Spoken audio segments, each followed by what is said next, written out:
राघव का सपना था कि उसका खुद का एक बड़ा होटल हो और वह अपने स्वादिष्ट खाने को ज्यादा से ज्यादा लोगों तक पहुंचा सके, लेकिन गरीब होने की वजह से वह सिर्फ सपने ही देखा करता था और अपनी छोटी सी दुकान में इडली बेचकर गुजारा करता था। एक दिन उसके पास शादी का बड़ा ऑर्डर आया तो वह अपने जिगरी दोस्त को लेकर वहां पहुंच गया। तभी उसकी नजर संध्या पर पड़ी। संध्या वही लड़की थी जिससे राघव कॉलेज के दिनों से ही प्यार करता था। लेकिन एक दिन जब राघव संध्या से उसके घर के बाहर मिलने आया था, तभी उसके पापा ने उन्हें साथ देख लिया और उसी दिन से दोनों का मिलना बंद हो गया। तभी संध्या के पापा उसके पास आए और बोले, मेरे पास एक दुकान है, अगर चाहो तो वहाँ होटल खोल सकते हो, कल आकर देख लेना। राघव अगले ही दिन दुकान देखने पहुँच गया। दुकान देखकर उसका सपना जैसे साकार होता नजर आया, लेकिन शर्त थी कि उस दुकान के लिए पूरे 6 लाख रुपए देने होंगे। राघव ने यह बात अपने पापा को बताई। पहले तो उसके पापा गुस्सा हो गए, लेकिन बेटे का सपना देखकर मान गए। अगले ही दिन वे चिटफंड से जमा पैसा निकालने पहुंचे, मगर वहां जाकर पता चला कि चिटफंड वाला सबका पैसा लेकर भाग चुका है। अब राघव का होटल का सपना फिर से अधूरा रह गया। राघव का एक ही सपना था कि उसका खुद का एक बड़ा सा होटल हो, लेकिन पैसों की वजह से उसका वो सपना टूट गया। राघव हमेशा उदास रहने लगा और किसी से बातें भी नहीं करता था। राघव को इस तरह उदास देखकर उसके माता पिता ने अपनी जमीन बेचने का फैसला कर लिया और वो जमीन खरीदने वाला कोई और नहीं बल्कि संध्या के पापा ही थे। राघव अपने पिताजी को लेकर रजिस्ट्रेशन करवाने चला गया, लेकिन तभी संध्या को पता चला कि उसी जमीन के पास एक हाईवे बनने वाला है, जिसकी वजह से जमीन की कीमत 10 गुना बढ़ने वाली है। ये सुनते ही वो जल्दी से राघव को कॉल करने लगी, लेकिन राघव उसका फोन नहीं उठा रहा था क्योंकि उसके पापा भी उसके साथ वहीं बैठे थे। रजिस्ट्रेशन होने के बाद संध्या ने फिर से कॉल की। जब उसने कॉल उठाया तो संध्या ने बताया कि जमीन को मत बेचना क्योंकि वहाँ हाईवे बनने वाला है और उस जमीन की कीमत 10 गुना होने वाला है। ये सुनते ही राघव के पैरों तले जमीन खिसक गई। उसने ये बात अपने पापा को बिल्कुल भी नहीं बताई, बल्कि सारा सामान लेकर दुकान के पास चला गया। लेकिन जैसा उसने सोचा था वैसा वहाँ कुछ भी नहीं था। उसने पूरे दिन सर सफाई की और दुकान को बिल्कुल चमका कर रख दिया।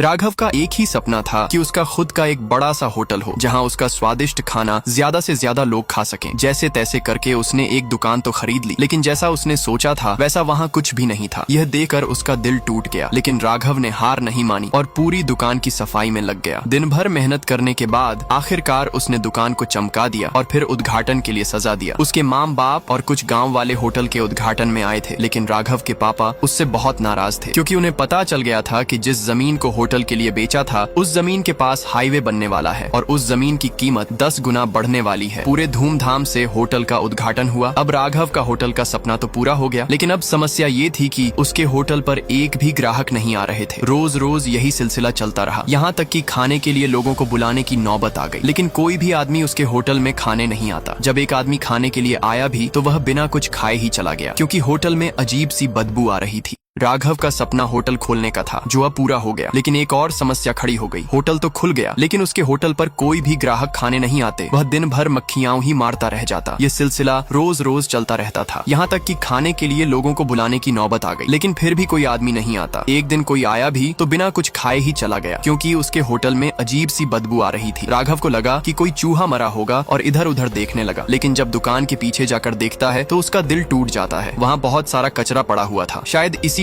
उसके होटल पर खाने के लिए कोई नहीं आ रहा था। वह जल्दी से मुंशी पार्टी वालों को कॉल करके साफ करने को कहता है, लेकिन वे लोग नहीं आते तो राघव ने फैसला किया कि वह खुद ही इस कचरे को साफ करेगा। वह दिन भर बदबू और पसीने में पूरा कचरा साफ करता है। उसे लगा कि अब सब कुछ ठीक हो गया, लेकिन तभी उसने देखा कि एक आदमी कचरा लेकर घर से निकलता है और वही फिर से कचरा फेंक देता है। राघव बार बार कचरा साफ करते करते परेशान हो गया था। इधर होटल न चलने की वजह से राघव की मुश्किलें बढ़ती जा रही थी और उधर कचरा देख देख कर और भी ज्यादा परेशान हो रहा था। राघव का खुद का होटल तो खुल गया, लेकिन परेशानियां बढ़ती ही जा रही थीं। खाना स्वादिष्ट होने के बावजूद भी उसके होटल पर कोई भी आदमी खाने नहीं आ रहा था। अगर कोई ग्राहक आ भी जाता तो वह बिना कुछ खाए ही लौट जाता क्योंकि होटल के पीछे जो कचरा पड़ा था उससे पूरे होटल में बदबू फैल रही थी और कोई उसके होटल में टिक ही नहीं पाता। राघव ने बार बार कचरा साफ किया, लेकिन लोग वहाँ कचरा फेंकने से मान ही नहीं रहे थे। इधर संध्या के पापा ने भी शर्त रख दी थी कि अगर 1 महीने में होटल नहीं चला तो वे संध्या की शादी किसी और से कर देंगे। इन सब के बीच राघव बुरी तरह फंस चुका था। उसे समझ नहीं आ रहा था कि अब वह क्या करे। फिर एक रात वह टांगी से उस आम के पेड़ को काटने लगा क्योंकि उसे लग रहा था कि इसी पेड़ की वजह से उसका होटल दिखाई नहीं देता। लेकिन फिर वह कुछ सोचकर रुक गया और उसी रात उसने दोबारा कचरा साफ किया। अगली सुबह इंतजार करने लगा कि शायद आज कोई कचरा नहीं फेंकेगा, लेकिन तभी एक आदमी घर से कचरा लेकर निकला और उसे फेंकने ही जा रहा था कि अचानक उसकी नजर पास बने मंदिर पर पड़ी और वह रुक गया। राघव ने क्या ही दिमाग लगाया था और उस दिन के बाद वहाँ किसी ने भी कचरा नहीं फेंका।